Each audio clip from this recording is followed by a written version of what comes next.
එහෙනම් දරුවනේ අපි කතා කර කර හිටියේ මීට පෙර පරිච්ඡේදයෙන් ශාකවලට පොහොර යෙදීම සම්බන්ධ පොඩි කතාවක්. අපි කිව්වා නයිට්‍රජන් අඩංගු පොහොර වර්ග. මේ යටතේ අපි කිව්වා යූරියා පිළිබඳව,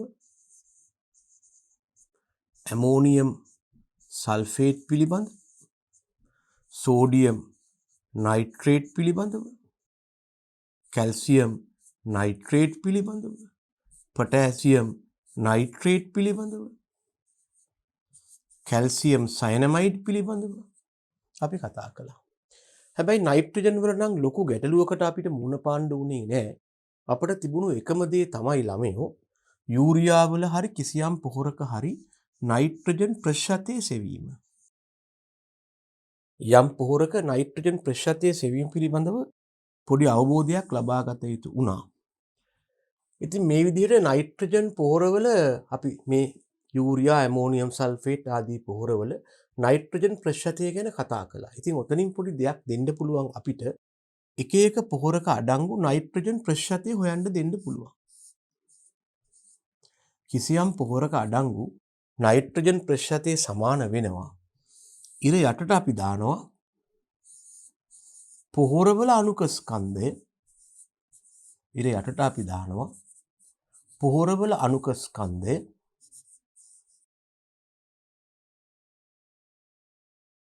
ඉර උඩට දානවා ළමයෝ අඩංගු නයිට්‍රජන් ස්කන්ධය.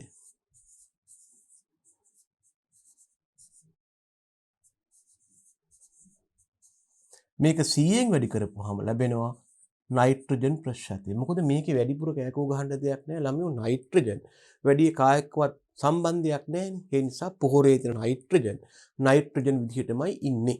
ඉතින් හරි ලේසි. ඉතින් මේ මූලධර්මයේ දාලා තමයි ළමයි අපි යූරියා වල ඇමෝනියම් සල්ෆේට් යූරියා වල අපි කියනවා නයිට්‍රජන් 46යි කියලා. ඇමෝනියම් සල්ෆේට් වල කියයි 21ක් 20ක් වගේ කියලා. මේ මූලධර්ම මගින් තමයි හදන්නේ. එච්චර ලොකු කරදරයක් කලබලයක් නෑ එතන. පොඩි අවුලක් හිටිනවා ෆොස්ෆරස් ගැන කතා කරන්න ගියාම. මොකක්ද වෙලා තියෙන්නේ ළමයෝ? පොහොර වර්ගයක ෆොස්ෆරස් ප්‍රතිශතය හොයන්න ගියාම අපි කරන්නේ මොකක්ද? ඉස්සෙල්ලාම පොහොර වර්ගයේ පවතින ෆොස්ෆරස් ප්‍රතිශතය හොයලා ඊළඟට ඒක P2O5 ස්කන්ධය යන පදයෙන් ගුණ කරලා ඊළඟට ඒක 2p වලින් බෙදලා ගන්න ඕන. ඔන්න ඔහොම එකක් තමයි අපි මේ කළේ. මොකද අපි කලින් කී හිටියා පොහොර වර්ගයක පවතින නයිට්‍රජන් නම් නයිට්‍රජන් විදිහට තියෙනවා ඇති. ගැටලුවක් නැතුව ඇති. නමුත් වෙලා තියෙන්නේ මොකක්ද ළමයෝ? ෆොස්ෆරස් එහෙම තියෙන්නේ නැහෙනේ. ෆොස්ෆරස් කියන්නේ සාපේක්ෂව කාර්යක්ෂම එක්කෙනෙක්නේ. ඒ නිසා පොහොරක තියෙන ෆොස්ෆරස් විදිහටම තියෙන්නේ නැහැ.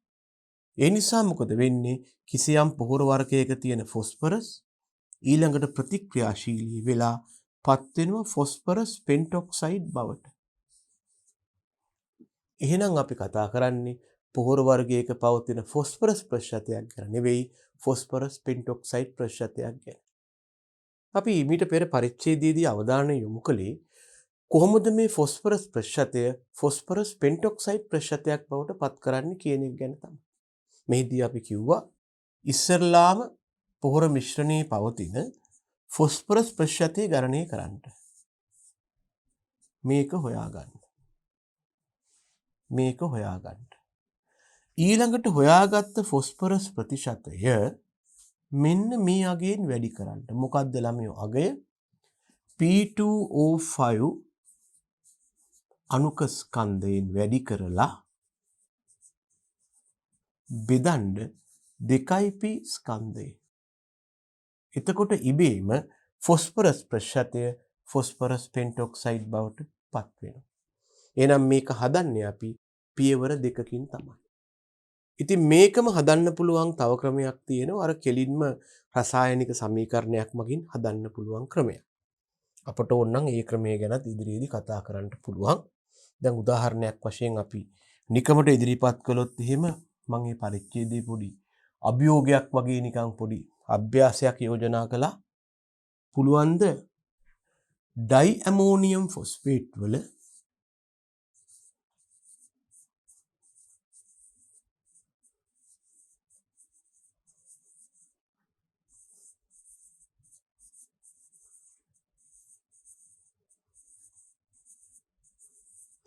P2O5 ප්‍රතිශතයක් ගණනය කරන්න කියලා. මෙහෙම හොයන්නේ කොහොමද? ඩයි ඇමෝනියම් ෆොස්ෆේට් වල P2O5 ප්‍රතිශතය හොයන්නේ කොහොමද? මෙන්න ළමයෝ ඩයි ඇමෝනියම් ෆොස්ෆේට් වල සූත්‍රය ඇමෝනියම් කාණ්ඩ දෙකක් තියෙනවා. HPO4. මෙන්න ඩයි ඇමෝනියම් ෆොස්ෆේට් වල සූත්‍රය අපි ඕනනම් අණුක ස්කන්ධය හොයාගෙනම යන්න මෙතනම ළමයෝ. මේක තමයි පොහොර වර්ගය මතක තියාගන්න. මෙයාගේ අණුක ස්කන්ධය ඕනනම් අපි හොයාගමු. ඒක ලේසියිනේ අපිට ගණනය කිරීම වලට ගන්න පුළුවන් නේ ළමයි. නයිට්‍රජන් කියනවා දෙකක්. එතකොට නයිට්‍රජන් එකක් 14 නම් දෙකක් 28යි. එකතු කිරීම හයිඩ්‍රජන් මෙතන තියෙනවා 4 වරක් 2 8යි මෙතන 1යි 9යි. එකතු කිරීම ෆොස්ෆරස් 1යි 31යි ඔක්සිජන් 16 වරක් 4 64යි. මෙන්න ඩයි ඇමෝනියම් ෆොස්ෆේට් වල අණුක ස්කන්ධය කීයද ළමයෝ? 9යි 8යි 17යි.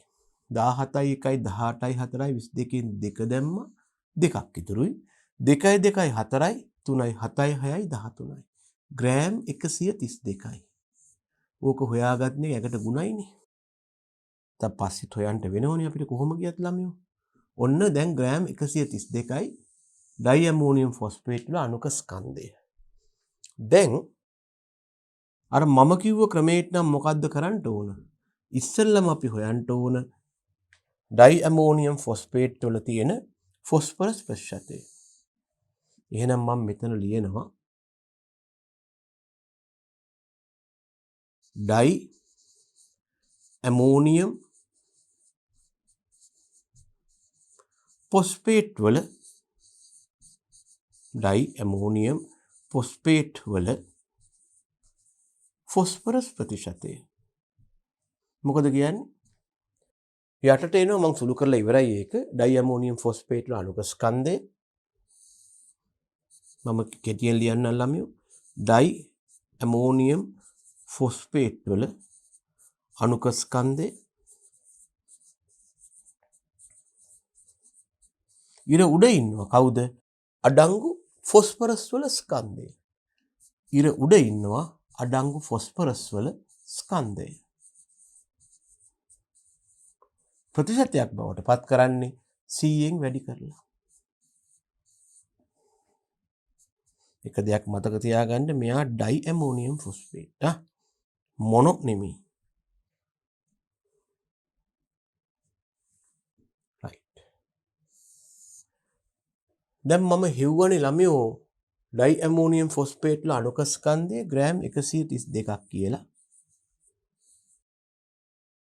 එහෙනම් ඩයි ඇමෝනියම් ෆොස්ෆේට් වල තියෙන ෆොස්ෆරස් ස්කන්ධය බලන්න එක්කෙනා ඉන්නේ ළමයෝ 31යි.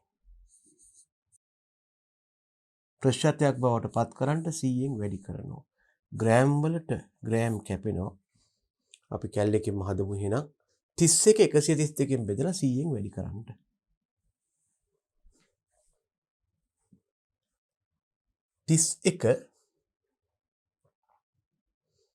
31 බෙදන්න 132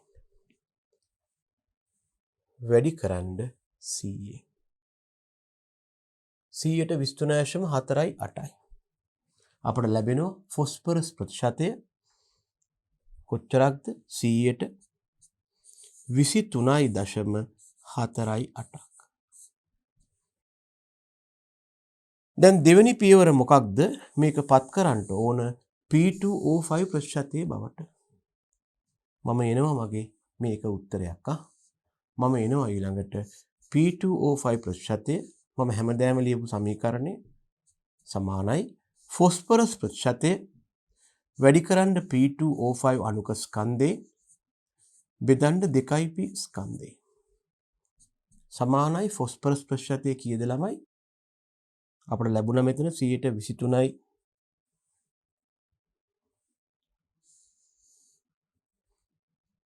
කීයද? 23.4යි 8යි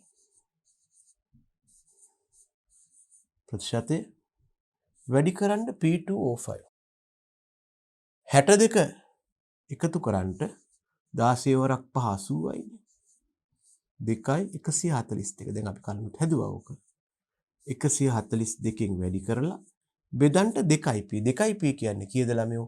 62. එතකොට ඉබේම මේක ෆොස්ෆරස් පෙන්ටොක්සයිඩ් බවට පත් වෙනවා. ඔය කියන්නේ මොකක්ද? මොකද කියන්නේ ළමයෝ 23.48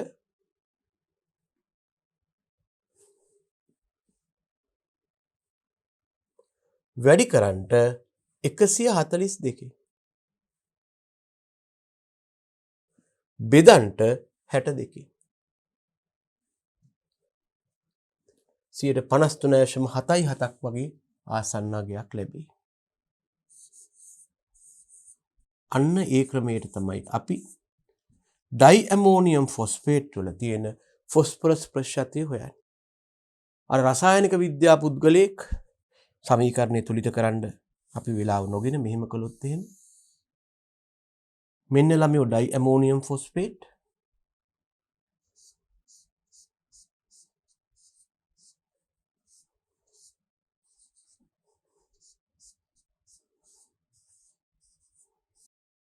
පත් වෙනවා කවුද? ෆොස්ෆරස් පෙන්ටොක්සයිඩ් බවට. වෙන මුකුත් කතා වුණේ නැහැ. මෙතන ෆොස්ෆරස් 2යි තියෙන්නේ, මෙතන 1යි තියෙන නිසා මේක දෙකෙන් වැඩි කරනවා. ඒ නිසා සමීකරණයත් කැමති නම් තුලිත කරන්න පුළුවන් අර විදිහට ජලාණු දාලා ඇමෝනියම් හයිඩ්‍රොක්සයිඩ් දාලා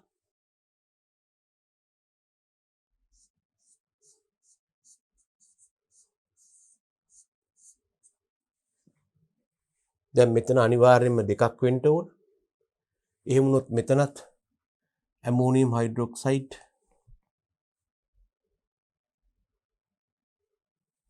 අණු දෙකක් වෙන්න වෙනවා.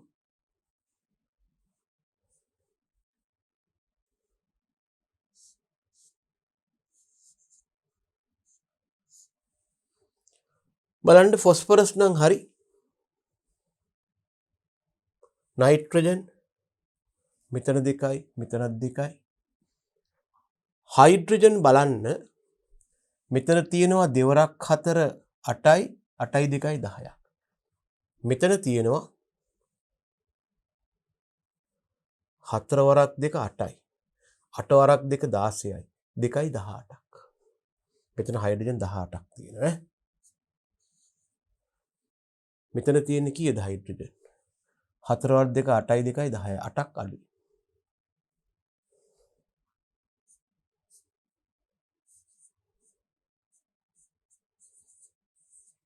දැන් මොකද තත්ත්වය බලන්න. ඔක්සිජන් කොහොමද දැන් එතකොට? මෙතන තියෙනවා 4 වරක් 2 8ක්. මෙතන තියෙනවා 5යි 5යි 2යි 7 4 11ක් එනවා. අපිට ඒක බැලන්ස් කරලා ලොකු වෙලාවක් යනවා ඈ. මෙතන 2යි 5යි 7යි 7යි 4යි 11යි. මෙතන කොච්චරද තියෙන්නේ? 4 වරක් 2 8ක් තියෙනවා. හයිඩ්‍රජන් හදන්න මේ විතර ඔක්සිජන් වලට ඔක්සිජන් අණුවක් දාමු මදියකට. ෆොස්ෆරස් හරි නයිට්‍රජන් හරි හයිඩ්‍රජන් බැලන්ස් බලන්න මෙතන 4 වරක් 2 8යි 8 වරක් 2 16යි 16යි 2යි 18යි මේ පැත්තේ බලන්න 4 වරක් 2 8යි 8යි 2යි 10යි 8යි 10 එහෙනම් මෙතනට අපි දානවා ඔක්සිජන් මදි නිසා හිඟ ඔක්සිජන් මෙතන ලබා දෙනවා කොච්චරක් වෙන්න ඕනද මේ පැත්තේ ඔක්සිජන් තියෙනවා 4යි 4යි 2 6 5 11ක් තියෙනවා මේ පැත්තේ දැනට තියෙන්නේ දෙවරක් 4 වරක් 2 8යි 3ක් මදි හින්දා අපිට පුළුවන් හරි සමීකරණي බැලන්ස් දෙන්න. එහෙනම් ඩයි ඇමෝනියම් ෆොස්ෆේට් අණු දෙකකින් P2O5 අණු එකක් ලැබෙනවා. මේ සමීකරණ මෙහෙමයි ළමයෝ. මේ සමීකරණේ තුලිත කළත් එකයි නැතත් එකයි අපිට අවශ්‍ය වෙන්නේ ඩයි ඇමෝනියම් ෆොස්ෆේට් කොච්චරකින් P2O5 කොච්චරක් ලැබෙනවද කියන එක විතරයි. මේ සමීකරණය තුලිත කිරීම බාහිර දෙයක්. අපි ඒ නිසා කෙලින්ම ලියනවා P2O5 ප්‍රතිශතය සමානයි යට ඉන්නවා කවුද? ඩයි ඇමෝනියම් ෆොස්ෆේට් අණුක ස්කන්ධය. මට මතකයක් තියෙනවා අපි කලින් හොයවුවා වගේ ඒක ළමයි. 132 කතාවක් යාන්තම් මතකයක් තියෙනවා. 132යි. ඔව්. අපි මෙතනට දාගන්නවා 132.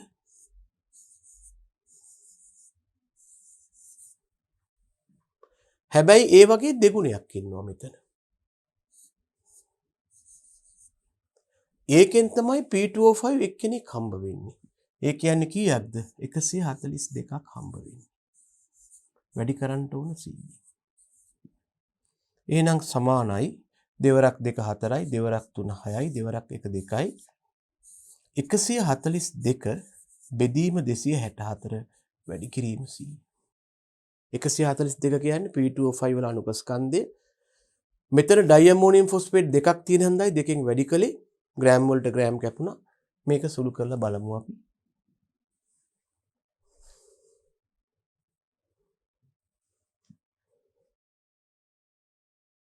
142 බෙදී 264 වැඩි කිරීම 100 53.78ක් ලැබෙනවා දල වශයෙන්.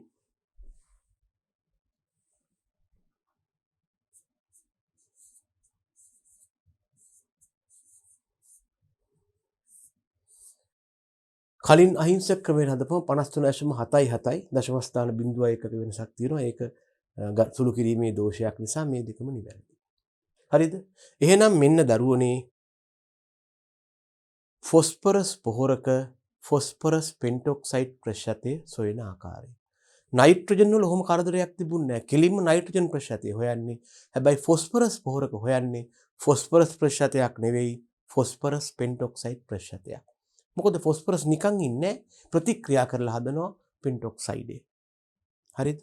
අපි ඊළඟට දැන් කතා කරන්න යන්නේ මොනවද ෆොස්ෆරස් පොහොරවල නැත්නම් ෆොස්ෆරස් ලබා දෙන පොහොර වර්ග මොනවාද කියන එක ගැනයි.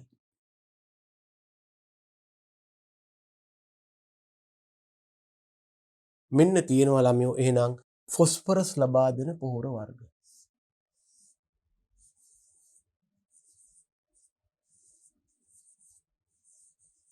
මෙන්න තියෙනවා ෆොස්ෆරස් ලබා දෙන පොහොර වර්ග. පළවෙනි එක්කෙනා කවුද? SSP single super phosphate. මෙයාට සමහරු කියනවා තනි සුපර් ෆොස්ෆේට් කියලා.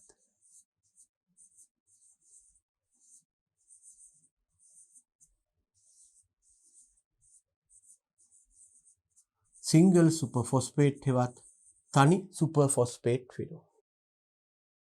P2O5 අඩංගු වෙනවා 16ත් 22ත් අතර ප්‍රමාණයක්. අලු දුඹුරු පැහැති කැට වර්ගයක්. 90%ක්ම ජලයේ දිය වෙනවා. ආම්ලික පසට මෙන්ම ඕනෑම භෝගයකට ගැලපෙනවා. මම ඕනනම් නිකමට මෙහෙම දෙයක් කියන්නම්. අපි ওই පසෙන් ලබා ගන්නවා ෆොස්ෆරස් අඩංගු නිදි. ඕවට අපි කියනවා රොක් ෆොස්ෆේට් කියලා. රොක් ෆොස්ෆේට් කියන්නේ පසෙන් ලබා ගන්න ෆොස්ෆරස් සහිත khනිජ වර්ග. මේවට කියනවා රොක් ෆොස්ෆේට් කියලා. මේ ෆොස්ෆරස් අඩංගු නිදි අරගෙන මේවා අපිට තනුක අම්ල එක්ක නැත්නම් සාන්ද්‍ර අම්ල වුණත් කමක් නැහැ ප්‍රතික්‍රියා කිරීමෙන් තමයි මේක නිපදවා ගන්න. පසෙන් ගන්නවා රොක් ෆොස්ෆේට් කියන නිදි.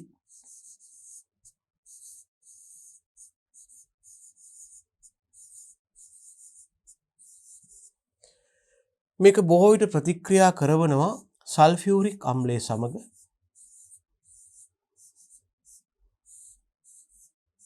මේ මගින් තමයි අපි රොක් ෆොස්ෆේට් නිපදවා ගන්න. සල්ෆියුරික් වලට වෙනක් අම්ලත් යොදා ගන්න පුළුවන්. ෆොස්ෆරස් නැත්නම් ෆොස්ෆරස් පෙන්ටොක්සයිඩ් සමහරු මේක 16ත් 22ත් කියන එක 18ක් කියලා වගේ යොදා ගන්නවා. ගැටලුවක් කරගන්න එපා ඒක.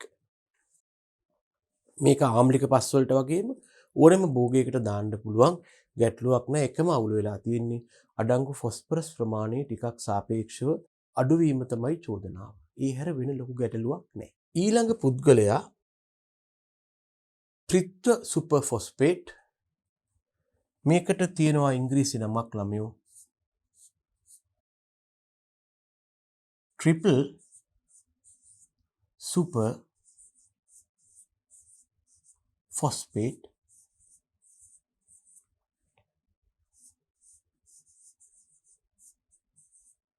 මේ ද්‍රව්‍යම අපි බොහෝ විට හඳුන්වනවා සාන්ද්‍ර සුපර් ෆොස්ෆේට් නමින්.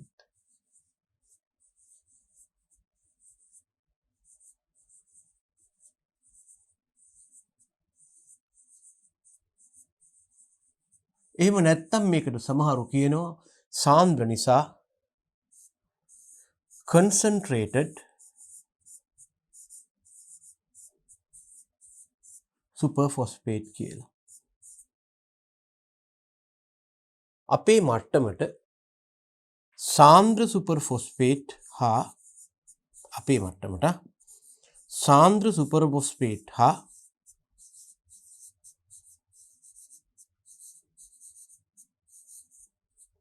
ත්‍රිත්ව සුපර් ෆොස්ෆේට් කියන්නේ එකම කෙනාට. අපේ මට්ටමට සාන්ද්‍ර සුපර් ෆොස්ෆේට් හා ත්‍රිත්ව සුපර් ෆොස්ෆේට් කියන්නේ එකම කෙනාට. සාන්ද්‍රයි කියලා කියන්න හේතුව මෙයාගේ පවතින ෆොස්ෆරස් ප්‍රතිශතය වඩා වැඩි සාන්ද්‍ර හින්දා.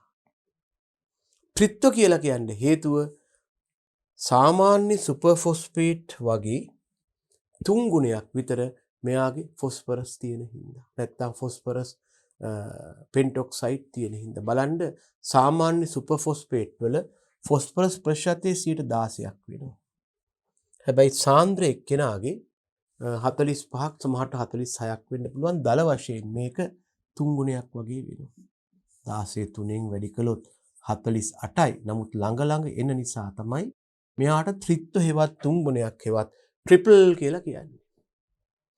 ෆොස්ෆරස් ප්‍රතිශතය වඩා වැඩි හින්දා තමයි සාන්ද්‍රයි කියලා කියන්නේ. ඉතින් ඒ නිසා අපේ උසස් පෙළ මට්ටමට අපි මේ දෙන්නම එක්කෙනෙක් වශයෙන් සලකනවා. හැබැයි යම් ප්‍රොසෙස් මේ ක්‍රියාවල ගැටලු තියෙනවා කමක් නැහැ. මෙයා හදන්නේ ඇත්තටම ළමයි අර කතා කරපු රොක් ෆොස්ෆේට්ම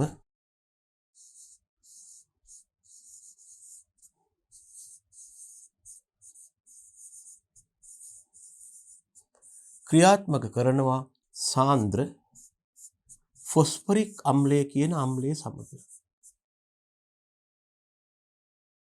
එතකොට තමයි අපට සාන්ද්‍ර සුපර් ෆොස්ෆේට් නැත්තම් අපේ මට්ටමට ත්‍රිත්ව සුපර් ෆොස්ෆේට් ලැබෙන්නේ. දැනගන්න නයිට්‍රජන් අඩංගු පොහොර වලින් වැඩිපුරම භාවිතා වන පොහොර වර්ගයේ යූරියා බව දැනගන්න. ළමයෝ ඒ වගේම ෆොස්ෆරස් අඩංගු පොහොර වලින් සුලභවම හෙවත් බහුලවම භාවිතා වන පොහොර වර්ගය ත්‍රිත්ව සුපර් ෆොස්ෆේට් වෙනවා. තව පොඩි යෝජනාවක් කරන්න කැමති ළමයි දැනගන්න නයිට්‍රජන් අඩංගු පොහොර යටතේ යූරියා වල පවතින නයිට්‍රජන් ප්‍රතිශතය අපි සලකනවා 46යි කියලා. අන්න ඒ වගේම ළමයෝ සාන්ද්‍ර සුපර් ෆොස්ෆේට් නැත්තම් ත්‍රිත්ව සුපර් ෆොස්ෆේට් අපේ මට්ටම වල පවතින ෆොස්ෆරස් පෙන්ටොක්සයිඩ් ප්‍රතිශතය අපි සලකනවා ආපහු ගණන් හැදීමේ පහසුවට 146යි කියලා. මතක තියාගන්න ලේසි යූරියා වල පවතින නයිට්‍රජන් ප්‍රතිශතය කොච්චරද? සාන්ද්‍ර සුපර් ෆොස්ෆේට් වල පවතින P2O5 ප්‍රතිශතයත් එයම වේ. මතක තියාගන්නයි පහසු වෙන්නේ. හරිද ළමයෝ? එතකොට මෙයා ගැන තමයි අපි දැන් මේ කතා කර හිටියේ. ඉතින් මොනවද කියන්න තියෙන්නේ? 146යි කියලා මතක තියාගන්න මෙයා කියන්නේ ඔක්කොම ඉක්මවා ගිහිල්ලා. අපේ ගණන් හැදීමේ පහසුවට එක් ගැටලුවක් නැහැ. විභාගයට බාර ගන්නවා එයාගේ. මේක 46යි කියලා දාගන්න ඕනේ.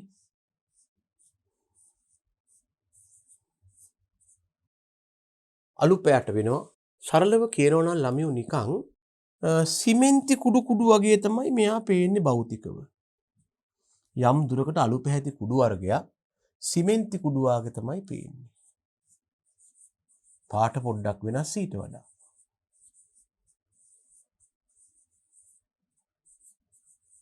සමහර වෙලාවට මේගොල්ල කැට වශයෙන්ුත් තියෙනවා නිකන් මඩ පාට කැට වගේක් තියෙනවා. හොඳින් ජලය දිය වෙනවා ගැටලුවක් නැහැ ඕනම භෝගයකට යොදන්න පුළුවන්. සීමා නැහැ එහෙම.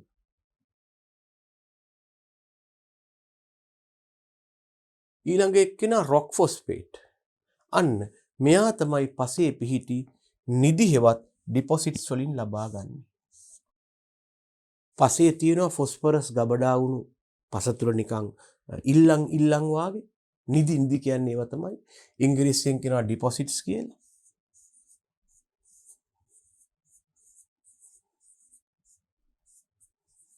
ඒවා හාරලා තමයි ලබා ගන්න. ලංකාවේ නම් එච්චර හොඳ ඩිපොසිට් සම්බේන්නේ නැහැ. නමුත් ඔය දකුණු ඇෆ්‍රිකාව වාගේ රටවල් වල ප්‍රධාන ආදායම් මාර්ගයක් තමයි මේවා අපනයනය කිරීම. මම නිකන් කිව්වේ. 27ත් 30ත් අතර පිටුව අඩංගු වෙනවා. මොකද රේන්ජ් එකක් දීලා තියෙන්නේ. මේ අගේ වෙනස් වෙන සුළුයි. නිදිය පිහිටි ස්ථානයේ රට ගැඹුර ආදී මාස මේක වෙනස් වෙනවා. එතකොට ඒකනේ මේ කියලා තියෙන්නේ සංයුතිය වෙනස් වෙනවා පිහිටීම මත. පොඩි අවුලක් තියෙනවා. ජල ද්‍රාව්‍යතාව අඩුයි. අන්න ඒක තමයි මේක කුඩු කරලා පෙනේර වලින් හලලා සාන්ද්‍ර අම්ලත් එක්ක ප්‍රතික්‍රියා කරලා සුපර් ෆොස්ෆේට් හදන්නේ. ඒක තමයි අපි කලිනුත් කිය හිටියේ. රොක් ෆොස්ෆේට් ගන්නවා.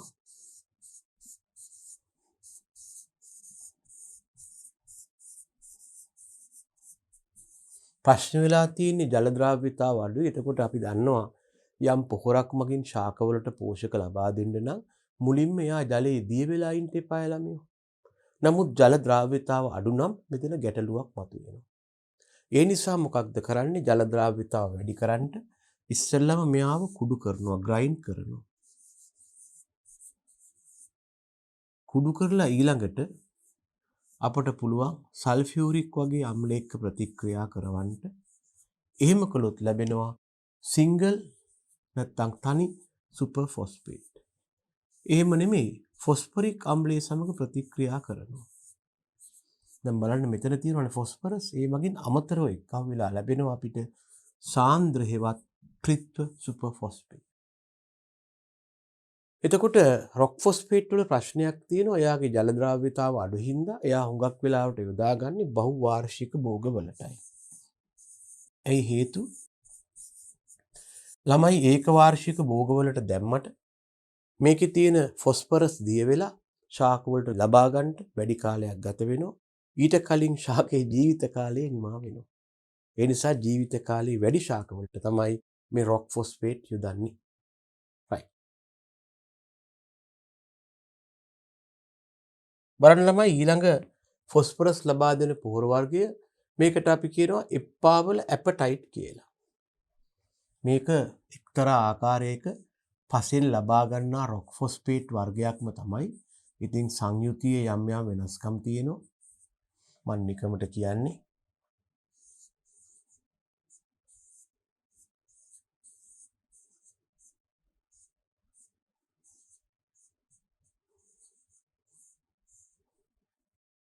අපි සාමාන්‍යයෙන් ඉප්පාවල ඇපටයිට් කියන ද්‍රව්‍ය තියෙන්නේ ඔන්න ඔය වගේ සංයුතියක්. ඊට සමහර තැන්වල වෙනස් වෙන්න පුළුවන්. දැන් ඔය රසායන විද්‍යාවට එහෙම කතා කරනවා ඇති CA3 කියන සංයුතියක් ගැන කමක් නැහැ. මොකද මේකේ තනින් තැනට සංයුතිය වෙනස් වෙනවා. ඉප්පාවල ඇපටයිට් කියලා කියන්නේ ලංකාවේ අනුරාධපුර දිස්ත්‍රික්කයේ පිහිටි ඉප්පාවල නම් ස්ථානයේ පිහිටි ඇපටයිට් නිදියකින් ලබා ගන්න රොක් ෆොස්ෆේට් වර්ගයක් තමයි. එතකොට මේකෙත් පොඩි ගැටලුවක් තියෙනවා. මේක විශාල පරාසයක් පුරා විහිදිලා පවතිනවා. අනුරාධපුර දිස්ත්‍රික්කයේ ගැටලුවක් නෑ, ඒක පිළිගන්නවා. හැබැයි මේකේ ප්‍රශ්න කීපයක් තියෙනවා. එකක් තමයි මේකේ ද්‍රාව්‍යතාව අඩුයි. මේ ගැන ලොකු ආందోලනයක් පවා ගියා. එකක් තමයි එප්පාවල ඇපටයිට් වල අනිකුත් ෆොස්ෆරස් නිදි වලට සාපේක්ෂව ජල ද්‍රාව්‍යතාව හරි අඩුයි. අනික් අතට මේ ෆොස්ෆරස් මේ නිදි මේ ෆොස්ෆරස් තියෙන ගලේ පාෂාණයේ තනින් තැනට සංයුතිය වෙනස් වෙනවා. මෙතන සංයුතිය නෙමෙයි තව තැනක තියෙන්නේ. ඉතින් මේ වාගේ වෙනස් වන සංයුතියක් සහිත අමුද්‍රව්‍ය යොදාගෙන හොඳ වාණිජ මට්ටමේ ෆොස්ෆරස් පොහොර නිපදවීමේ ලොකු ගැටලුවක් තියෙනවා. ඉතින් මේක ස්වභාවික සම්පතක් වශයෙන් අපි කොච්චර උදම් ඇනුවත් මේ තාක්ෂණික ගැටලු තියෙනවා. අඩු ජල ද්‍රාව්‍යතාව, ඒ වගේම තැනින් තැනට සංයුතිය වෙනස් වීමේ ගතිය. අනික තමයි මේකේ හරියට ඉනර්ට් මැටීරියල් හෙවත් අපද්‍රව්‍ය අඩංගු වෙනවා. මෙන්න මේ නිසා රසායනික පොහොරක් වශයෙන් මේ එප්පාවල ඇපටයිට් නිදියේ තියෙන වාණිජ වටිනාකම සාපේක්ෂව ටිකක් අඩුයි. ඕක තමයි ළමයෝ කටුක සත්‍යය. අනික් අතට මේකේ ප්‍රමාණය ඇස්තමේන්තු කරපුවාම මේ වගේ අමුද්‍රව්‍ය වලින් රොක් ෆොස්ෆේට් යොදාගෙන නැත්නම් මේ වගේ අමුද්‍රව්‍ය යොදාගෙන ෆොස්ෆරස් පොහොර නිපදවීමේ යම් හැකියාවක් තියෙනවා තාක්ෂණිකව. හැබැයි ඒ සඳහා අවශ්‍ය මැෂිනරි නැත්නම් යන්ත්‍ර සූත්‍රවල මිල ඉතා අධිකයි. ලොං ටර්ම් අපි දීර්ඝකාලීන විශ්ලේෂණයක් කරලා බැලුවොත් ඒ තරම් විශාල යන්ත්‍ර සූත්‍ර විශාල මිලකට යන්ත්‍ර සූත්‍ර අරගෙන මේ සාපේක්ෂව කුඩා ඇපටයිට් නිදිය නිස්සාරණය කරන එක ඊතරම්ම ආර්ථිකව ලාභදායක නෑ. ඒක සමහරු කියන්නේ නිකන් සරලව කිව්වොත් එහෙම දවල් කෑමට හෝටලයක් අරගත්තා වගේ වැඩක් වෙනවා. අපිට එක වේලක් කන්න හෝටලයක් දාන්න ඕනේ නැහැ නේද? ඒ වගේ මේ සුළු ඇපටයිට් ප්‍රමාණය නිස්සාරණය කරගන්න ඉතා මිලාදික මැෂිනරි වලට යන්නේකී ආර්ථික ගැටලුවක් වෙනස වඩාම ලේසි ක්‍රමය තමයි මේ නිදිය කාට හරි බදු දීලා හරි විකුණලා හරි ඒකෙන් ආදායමක් ගන්න එක. ඉතින් මේකට යම් යම් ගැටලුකාරී තත්ත්වයන් පළ වෙලා ඒක අසාර්ථක වුණා. ඉතින් හැබැයි මේක එච්චරම මේ හිතන තරම් අපිට දැවැන්තම සම්පතකුත් නෙවෙයි මේ තාක්ෂණික ගැටලු නිසා. කොහොම හරි මේක දැනට පාවිච්චි කරනවා. අපි දැන් අපි ලංකාවේ තියෙන තාක්ෂණය මගින් නැත්තම් විදේශීය තාක්ෂණ ලබාගෙන තමයි පිළිගන්නවා. එක ලබාගෙන මේක කුඩු බවට පත් කරලා යම් දුරකට වෙළඳ පොළට දානවා. හැබැයි ප්‍රශ්න වෙලා තියෙන්නේ මේකෙන් හොඳ ගුණාත්මයේ රොක් ෆොස් මේ සුපර් ෆොස්ෆේට් පොහොර හදන්න අමාරුයි. ඒ නිසා තවමත් අපි අපට අවශ්‍ය විශේෂයෙන්ම කෙටි කාලීන භෝග වලට අවශ්‍ය සුපර් ෆොස්ෆේට් පිටරටින් ගෙන්නන්න වෙලා තියෙනවා. හරිද? ඒක මම මේ නිකන් මතක් කළේ. අපරට අනුරාධපුර එප්පාවල පිට නිදියකින් ලබා ගන්නවා. විවිධ ප්‍රයෝජන ලබා ගන්න අතර මේක කුඩු කරලා මෙතනත් අපි කරන්නේ සාන්ද්‍ර අම්ලත් එක්ක ප්‍රතික්‍රියා කරවීමෙන් මේක නිපදවන්න පුළුවන් පොහොර වර්ග 30ත් 40ත් අතර P2O5 අඩංගු වෙනවා. හුඟක් වෙලාවට අපි කියන 35% විතර වගේ තියෙනවා කියලා. හැබැයි අර තාක්ෂණ ගැටලු තියෙනවා. ඒ නිසා මෙට්‍රික් ටොන් මිලියන කීයක් තිබ්බත් ක්වොලිටි එක පිළිබඳව ගැටලු තියෙනවා. මේට සමාන ප්‍රමාණයෙන් කුඩා ඇපටයිට් නිදියක් ආයේ තියෙනවා ශ්‍රී ලංකාවේ රිදීගම නම් ප්‍රදේශයේ.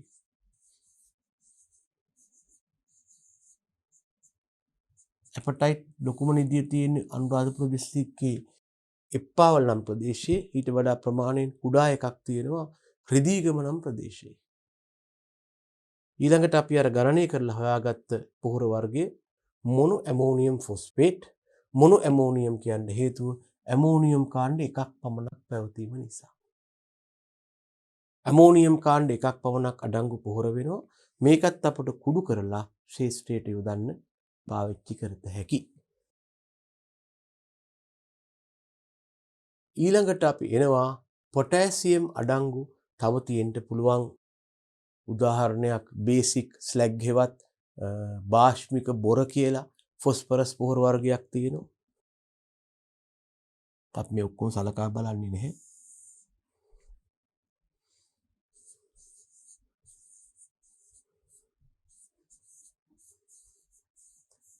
එහෙම නැත්නම් ඇටකට කුඩු අපිට යොදා ගන්න පුළුවන්. මේ වගේ තවත් පොහොර වර්ග ඇති. නමුත් අපි කීපයක් පමණයි සලකා බැලුවේ බහුලව අපේ රටේ භාවිතා වන. අපි ඊළඟට එනවා ෆොස්ෆරස් අඩංගු රසායනික පොහොර වලට. සමා වෙන්න පොටෑසියම් අඩංගු රසායනික පොහොර වලට. දැන් පොටෑසියම් වලත් වැඩේ වෙලා තියෙන්නේ එයා සක්‍රීය ලෝහයක් නිසා ගණනය කිරීම යටතේ අපි ගන්නේ පොටෑසියම් ප්‍රතිශතයක් නෙමෙයි පොටෑසියම් ඔක්සයිඩ් ප්‍රතිශතයක්. ඔබට මතකද ළමයෝ අපි කලින් කතා කරපු ෆොස්ෆරස් පෙන්ටොක්සයිඩ් බවට පත් කිරීමේ පියවරදී අපි කලින් අභ්‍යාසයේ කලින් පාඩමේ නැත්නම් කලින් කොටසේ කතා කළා ෆොස්ෆරස් ප්‍රතිශතයක් පොහොරක තියෙන ෆොස්ෆරස් පෙන්ටොක්සයිඩ් බවට පත් කිරීමේ ක්‍රමවේදය. මේක අපි කලේ පියවර දෙකකින්. පළවෙනි හෙවත් මුල් පියවර යටතේ පොහොරේ තියෙන ෆොස්ෆරස් ප්‍රතිශතය ගණනය කළා. දෙවනුව ෆොස්ෆරස් ප්‍රතිශතය ෆොස්ෆරස් පෙන්ටොක්සයිඩ් බවට පරිවර්තනය කළා. කොහොමද ෆොස්ෆරස් ප්‍රතිශතය ෆොස්ෆරස් පෙන්ටොක්සයිඩ් බවට පරිවර්තනය කළේ මෙහෙමයි. ෆොස්ෆරස් ප්‍රතිශතය වැඩි කළා ෆොස්ෆරස් පෙන්ටොක්සයිඩ් වල අණුක ස්කන්ධේ.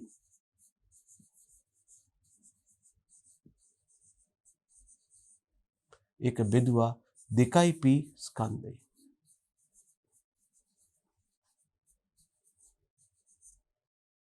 ඔය වගේ ප්‍රශ්නයක් තමයි මම මෙතෙන්දී යෝජනා කරන්නේ. අපි කතා කරන්නේ පොටෑසියම් පොහොර ගැන. පොටෑසියම් කියන්නේ සක්‍රීය ලෝහයක් නිසා අපට හමු වෙන්නේ පොහොරවල පවතින පොටෑසියම් විදිහට නෙවෙයි. එයා ඔක්සිජන් එක්ක ප්‍රතික්‍රියා කරලා පොටෑසියම් ඔක්සයිඩ් බවට පත් වෙනවා. පොටෑසියම් ඔහොම ඉන්නේ නැහැ. එයා වායුගෝලයේ සුලභ ඔක්සිජන් එක්ක ප්‍රතික්‍රියා කරලා පොටෑසියම් ඔක්සයිඩ් සාදනවා. මේ නිසා අපි පොටෑසියම් පොහොරවල කතා කරන්නේ පොටෑසියම් ප්‍රතිශතයක් ගැන නෙවෙයි K2O ප්‍රතිශතයක් ගැන. එහෙනම් ප්‍රශ්නයක් මතුවෙනවා කොහොමද අර විදිහටම යම් පොහොරක පවතින පොටෑසියම් ප්‍රතිශතයක් පොටෑසියම් ඔක්සයිඩ් ප්‍රතිශතයක් බවට පත් කරන්නේ? මේ ගැටලුව ආපහු මතුවෙනවා. පොටෑසියම් ප්‍රතිශතයක් පොටෑසියම් ඔක්සයිඩ් ප්‍රතිශතයක් බවට පත් කිරීම. අභ්‍යාසයේ නැත්නම් ප්‍රශ්නේ තමයි කොහොමද පොටෑසියම් ප්‍රතිශතයක්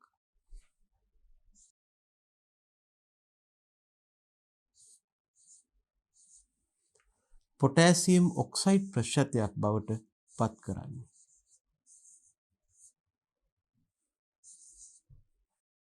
මේකත් අපි කරන්නේ අර වගේම පියවර දෙකකින්.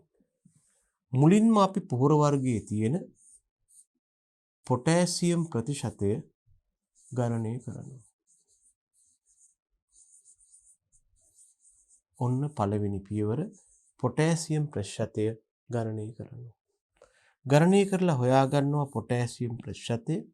දෙවන පියවර යටතේ අපි කරන්නේ මේ හොයාගත්ත පොටෑසියම් ප්‍රතිශතය වැඩි කරනවා. මේ හොයාගත්ත පොටෑසියම් ප්‍රතිශතය වැඩි කරනවා K2O ස්කන්ධයෙන්.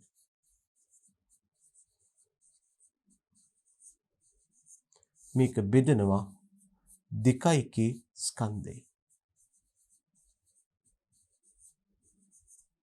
මෙහිදී ඉබේම පොටෑසියම් ප්‍රතිශතය පොටෑසියම් ඔක්සයිඩ් බවට පරිවර්තනය වෙලා තියෙනවා. මේක මතක තියාගන්න. මුලින් පොටෑසියම් ප්‍රතිශතය හෙව්වා. දෙවනුව ඒක K2O බෙදීම 2k.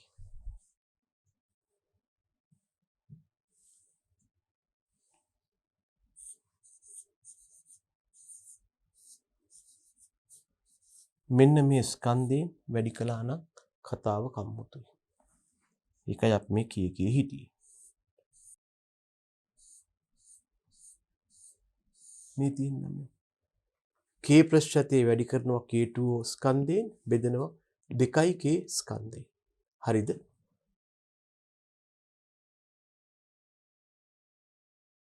මෙන්න අභ්‍යාසයක් ලැබිලා තියෙනවා අපට මියුරේට් ඔෆ් පොටෑෂ් වල K2O ප්‍රතිශතය හොයන්න. අපි හොයන්න යනවා මියුරේට් ඔෆ් පොටෑෂ් කියන පොහොර වර්ගයක් තියෙනවා. එයාගේ K2O ප්‍රතිශතය.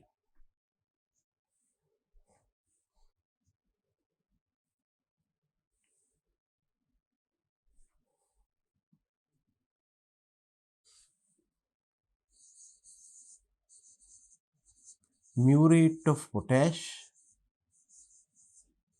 මේකට තමයි සාමාන්‍ය ව්‍යවහාරයේදී මිනිස්සු ගොවියෝ රතු කුඩු කියලා කියන්නේ.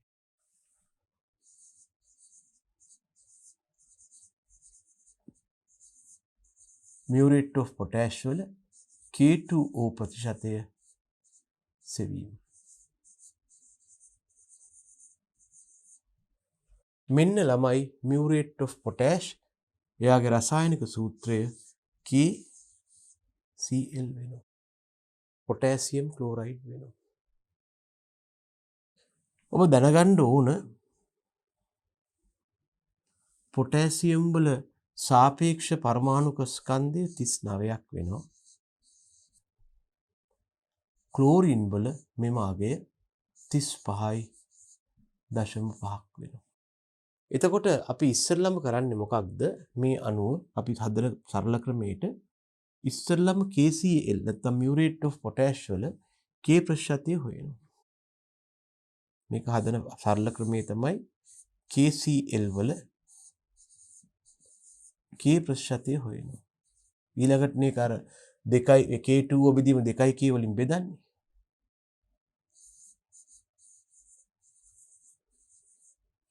අපි ඉස්සෙල්ලම muriate of potash වල potassium ප්‍රතිශතය සොයනවා. මට මෙතන කියන්න පුළුවන් potassium ප්‍රතිශතය සමානයි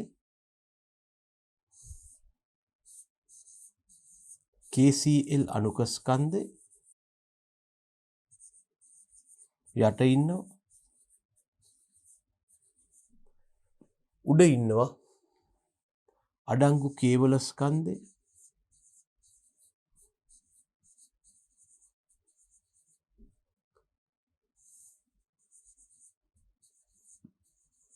ප්‍රතිශතයක් බවට පත් කරන්නට 100න් වැඩි කරනවා. වැඩි කිරීම 100. ඔන්න ක්‍රමය. දැන් බලන්න ළමයි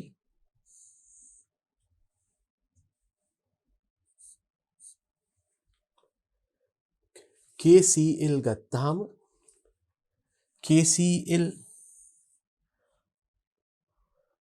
KCl අණු මවුලක පොටෑසියම් පරමාණු මවුලක් හෙවත් K එකක් ඉන්නවා. ඒ කියන්නේ උඩට එනවා ග්‍රෑම් 39. ග්‍රෑම් 39ක් එනවා. එතකොට KCl කියලා කියන්නේ 39ට එකතු කරන්න ඕන 35.5 අණුක ස්කන්ධය. එතකොට කීයද ළමයෝ? 0.5යි 9යි 5යි 14න් 4 දැම්ම එකක් ඉතුරුයි 74.5යි ග්‍රෑම්. ප්‍රතිශතයක් බවට පත් කරන්නට වැඩි කරනවා 100.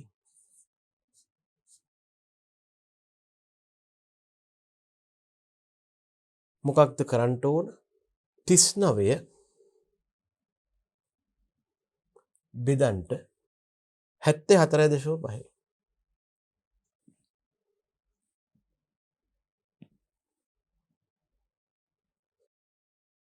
0.5යි 2යි 3යි 4ක් ලැබෙනවා වැඩි කරන්නට 100.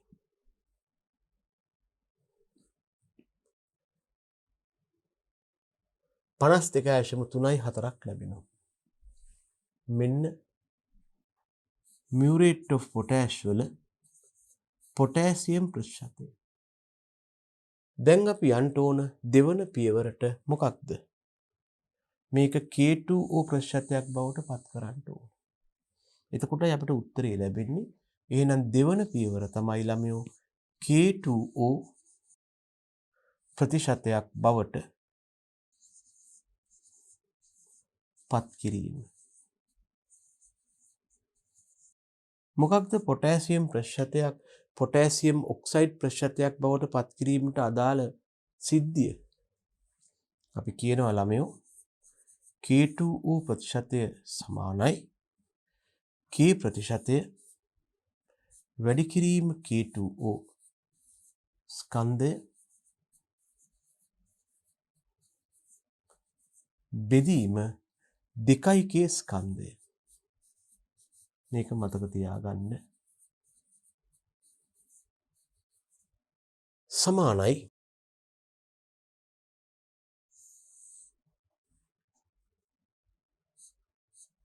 දැන් K ප්‍රතිශතය කොච්චරද? 52.3යි 4යි ප්‍රතිශතය වැඩි කරන්නට K2O 39ව දෙකක් තියෙනවා 78යි ඒකට 16ක් එකතු කරන්න.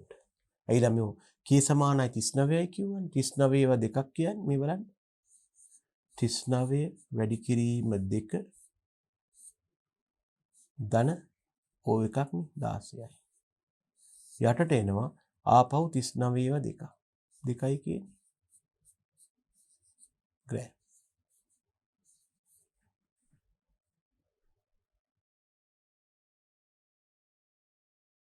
සමානයි 52.4 3.4 ප්‍රතිශතය වැඩි කිරීම 39 2ක් 78යි 78යි 16යි කීයද 94යි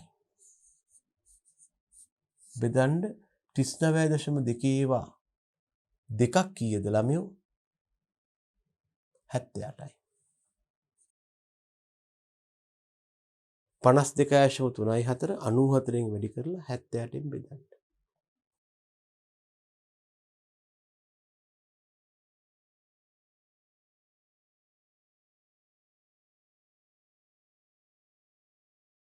52.3.4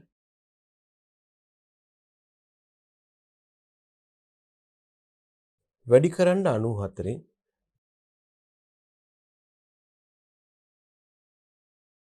බෙදන්න 78න් 63.07ක් පමණ ලැබෙනවා.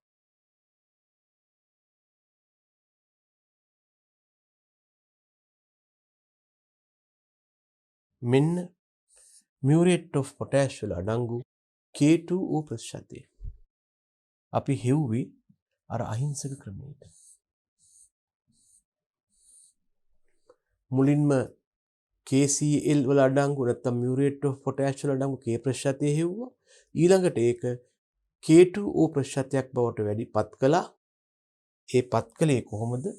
K2O ස්කන්ධයෙන් වැඩි කරලා 2K ස්කන්ධයෙන් බෙදුවා. එතකොට අපිට මේක පත් කරගන්න පුළුවන් වුණා K2O ස්කන්ධයක් බවට.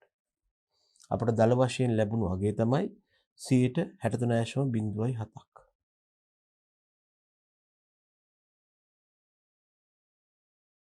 අපිට ඕනනම් අර රසායනිකව ක්‍රමයටදී මේක බලන්න පුළුවන්. දැන් මෙතනින් වෙන්නේ මොකද්ද ළමයි? muriate of potash වලින් ලැබෙනවා K2O. ඕකනේ වෙන්නේ.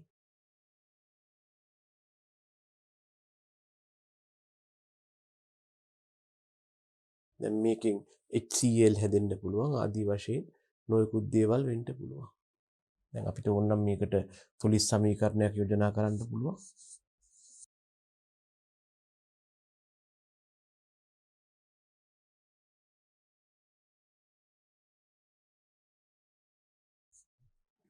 මේ විදිහට. අපිට හැදෙනව ඇත්තට වැදගත් වෙන්නේ. මෙතන පොටෑසියම් දෙකක් තියෙන හින්දා මෙතන දෙකක් වෙන්න ඕන. එතකොට මෙතන ක්ලෝරින් දෙකක් නම් මෙතන HCl දෙකක් වෙන්න ඕන. බලමු සමීකරණයේ තුලිතතාවය. පොටෑසියම් 2යි පොටෑසියම් 2යි ඔක්සිජන් 1යි ඔක්සිජන් 1යි ක්ලෝරින් 2යි ක්ලෝරින් 2යි ජලය 2යි H2යි H2යි සමීකරණයේ තුලිතයි. තුලිත නැසත් කමක් නෑ අපිට ඕනේ මේ දෙන්න විතරයි. එහෙනම් මං කෙලින්ම ලියනවා පියවර දෙකකට යන්නේ නැතුව K2O ප්‍රතිශතය සමානයි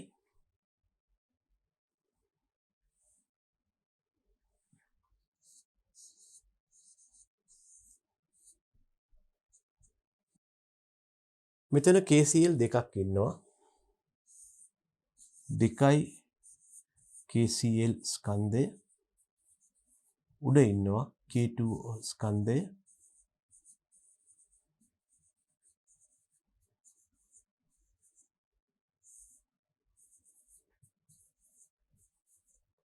ප්‍රතිශතයක් බවට පත් කිරීමට වැඩි කිරීම 100. හරිද? සමානයි KCl ස්කන්ධය කොච්චරද අපි කලින් හැදුවා වගේත් මතකයි කමක් නැහැ. මෙතන 39 දෙකක් තියෙනවා 35.5 දෙකක් තියෙනවා. 39 දෙකක් 78යි 35.5 දෙකක් 35 70යි 1යි 71යි. මෙතන තියෙනවා K2O 39යි 78යි 16යි 94යි.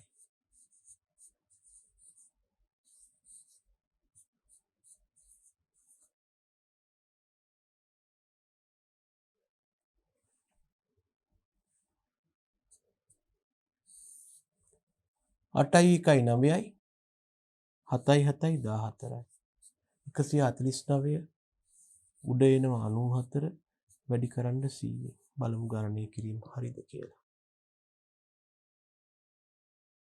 94 බෙදීම් 149 වැඩි කිරීම 100 63.08ක් පමණ ලැබෙනවා.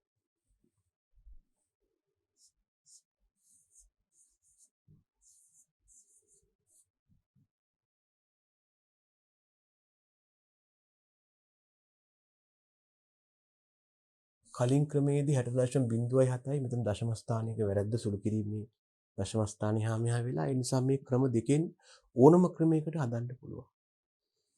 පොටෑසියම් ප්‍රතිශතයක් පොටෑසියම් ඔක්සයිඩ් ප්‍රතිශතයක් බවට පත් කරන්න එක්ක පොටෑසියම් ප්‍රතිශතය හොයලා ඒක K2O බෙදීම 2K වලට ගන්නවා. එහෙම නැත්නම් මේ තුලිත සමීකරණයක් ලියාගෙන යන්නත් පුළුවන්. අපි මේ කතා කරමින් ඉන්නේ නයිට්‍රජන් අඩංගු පොහොර, ෆොස්ෆරස් අඩංගු පොහොර. නයිට්‍රජන් අඩංගු පොහොර වල ගැටලුවක් තිබුණේ නැහැ. කෙලින්ම නයිට්‍රජන් ප්‍රතිශතයක් ගැන කතා කළ යුතු වුණා. අපිට හම්බුණා urea, ammonium sulphate, sodium nitrate, calcium nitrate, potassium nitrate, calcium cyanamide වැනි පොහොර වර්ග. ෆොස්ෆරස් අඩංගු පොහොර යටතේ අපිට හම්බ වුණා තනි සුපර් ෆොස්ෆේට්, සාන්ද්‍ර සුපර් ෆොස්ෆේට්, එප්පාවල ඇපටයිට් වැනි පොහොර වර්ග. එතෙන්දී අපට සිද්ධ වුණා ෆොස්ෆරස් ප්‍රතිශතය ෆොස්ෆරස් සක්‍රිය නිසා ෆොස්ෆරස් පෙන්ටොක්සයිඩ් බවට පත් කරන්න. ඒකල්ල අපි ආවා පොටෑසියම් අඩංගු පොහොර වලට. තාම කතා කළේ නෑ පොහොර වර්ග ගැන. හැබැයි මුලින් අපි කිව්වා පරිවර්තනයක් කරන්න වෙනවා. මොකද පොටෑසියමුත් සක්‍රියයි. ඒ නිසා අපි කතා කරන්නේ පොහොරක තියෙන පොටෑසියම් ඔක්සයිඩ් ප්‍රතිශතයක් ගැන. කොහොමද පොටෑසියම් ප්‍රතිශතය පොටෑසියම් ඔක්සයිඩ් බවට පත් කරන්නේ? සරල යාන්ත්‍රණය. මුලින් පොටෑසියම් ප්‍රතිශතය හොයන්න. ඒකල පොටෑසියම් ප්‍රතිශතය K2O ස්කන්ධයෙන් වැඩි කරලා 2K වලින් බෙදන්න. එහෙම බැයි නම් තුලිත සමීකරණය ලියලා යන්නත් පුළුවන්. දැන් බලමු කවුද පොටෑසියම් අඩංගු පොහොර කියලා. මේ ඉන්නේ ළමයි පොටෑසියම් අඩංගු පොහොර.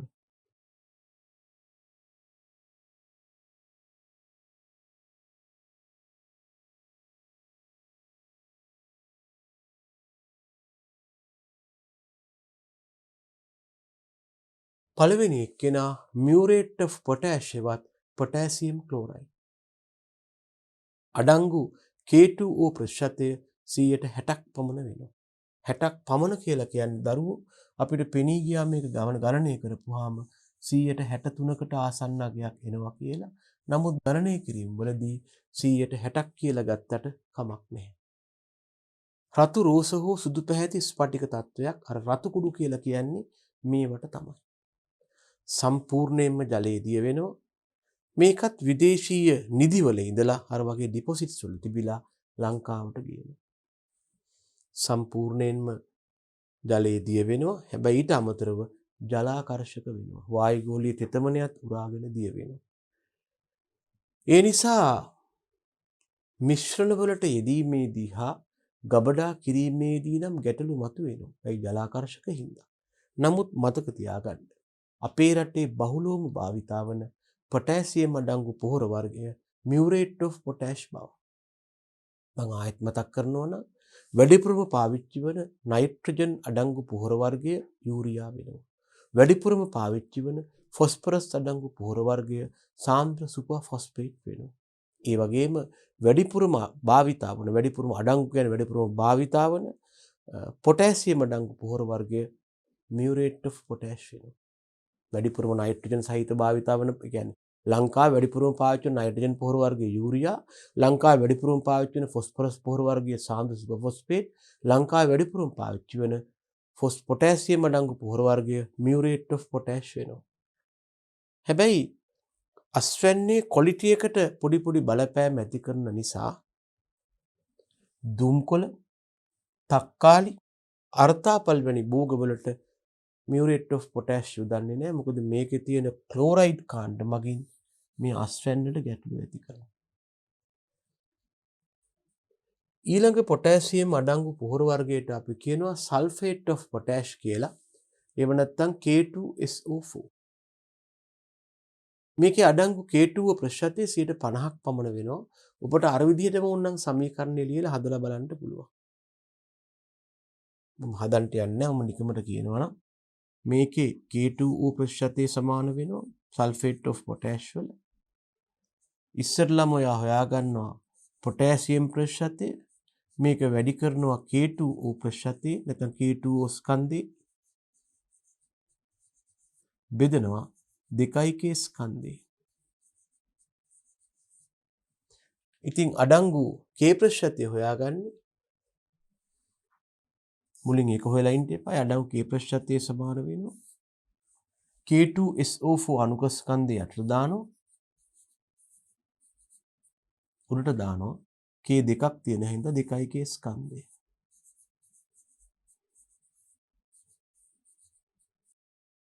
මේක 100ෙන් වැඩි කරපුවාම K ප්‍රතිශතය හම්බ වෙනවා. ඊළඟට AK ප්‍රතිශතය ආදේශ කරලා K2 හොයන්න පුළුවන්.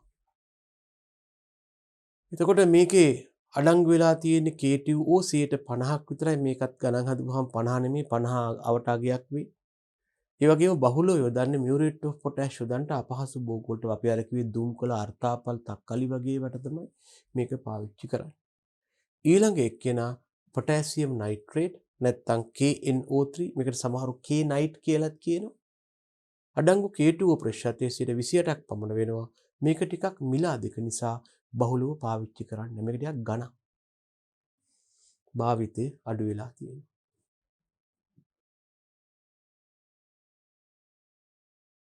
ඊළඟට ප්‍රධාන වශයෙන්ම අපි වගාවට යොදන්නේ NPK අඩංගු පොහොර වර්ග පමණක් වුණත් විශේෂ අවස්ථාවලදී වෙනත් පෝෂකත් අපි ලබා දෙනවා.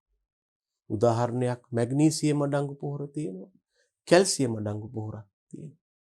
අපි සාමාන්‍යයෙන් වගාවට යොදන්නේ පොහොරේ දීම යටතේ NPK අඩංගු පොහොර තමයි.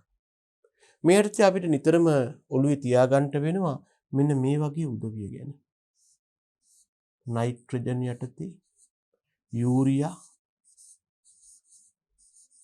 නයිට්‍රජන් 46යි ඇමෝනියම් ෆොස්ෆේට්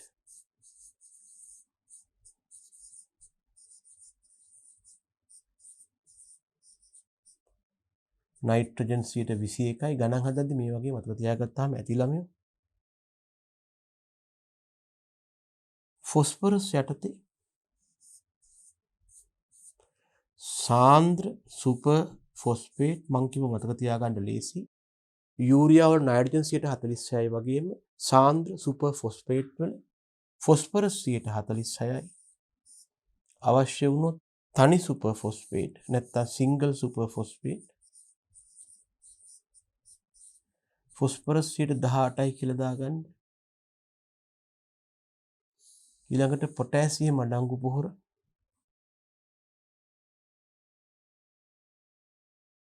පළවෙනි එක්කෙනා පොටෑසියම් ක්ලෝරයිඩ් හෙවත් මියුරේට් ඔෆ් පොටෑෂ්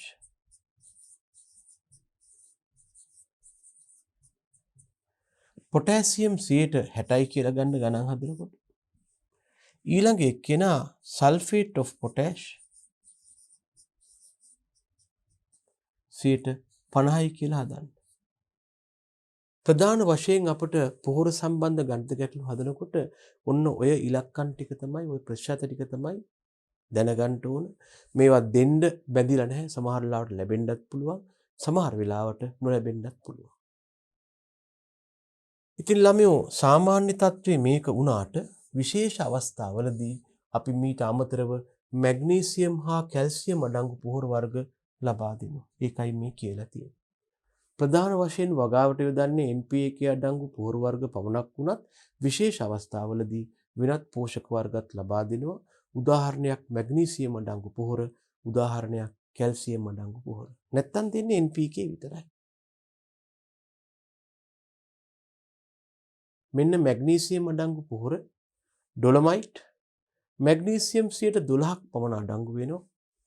ජලයේ දියවීම හෙවත් ජල ද්‍රාව්‍යතාව අඩු හන්දා වඩා ගැළපෙන්නේ බහුවාර්ෂික වලට තේ රබර් පොල් වගේ උදවියටයි. මොකද water solubility එක හේවත් ජලයේ දියවීමේ හැකියාව නම් සාපේක්ෂව අඩුයි. ඊළඟට මැග්නීසියම් සල්ෆේට වර්ග තියෙනවා. එකක් තමයි කීතරයිට් කියන වර්ගය. මැග්නීසියම් සල්ෆේට් .H2O එකක් ඉන්නවා. මැග්නීසියම් 18ක් තියෙනවා. ජලයේ දියවෙන්නේ අර්ධ වශයෙන්. අනික තියෙනවා එප්සම් සෝල්ට්. මැග්නීසියම් සල්ෆේට් සමග ජල අණු 7ක් තියෙනවා. මැග්නීසියම් 10ක් තියෙනවා. හොඳින් ජලයේ දියවෙනවා. ඊළඟට කැල්සියම් අඩංගු පොහොර වර්ගත් ඔය වගේ දක්වත හැකි. ඩොලොමයිට්, කැල්සයිට්, කැල්සියම් සල්ෆේට්, ට්‍රිප්ටෝ සුපර් ෆොස්ෆේට් වල යම් දුරකට කැල්සියම් තියෙනවා අපද්‍රව්‍යයක් විදිහට. කැල්සියම් නයිට්‍රේට්, ජිප්සම් හෙවත් කැල්සියම් සල්ෆේට්, කැල්සියම් කාබනේට්. මේවායේ පවතින පොහොර ප්‍රතිශතයන් තමයි ඔය දක්වලා තියෙන්නේ. මේකෙන් බහුලව භාවිතා වෙන්නේ කැල්සියම් ලබා දීමට මේ ඩොලොමයිට් බව දැනගන්න. මෙයා හුණු වශයෙන් උත් පසට යොදනවා. ඉතින් ඔය අපි කතා කළේ විවිධ පොහොර වර්ග පිළිබඳවයි. අපි පොහොර මිශ්‍රණ හදන්න ගියාම සමහර පොහොර වර්ග මිශ්‍ර කරන්න පුළුවන්, සමහර ඒවා මිශ්‍ර කරන්න බෑ. අපි ප්‍රායෝගිකව පොහොර මිශ්‍රණ හදන්න යන්නේ නැහැ. ඉතින් මේ ආකාරයෙන් මිශ්‍ර කළ හැකි හා මිශ්‍ර කළ නොහැකි ආකාරවල පොහොර දක්වන සටහනක් තියෙනවා නම් මේකට අපි කියනවා ගීහන්ස් chart of fertilizer mixing කියලා.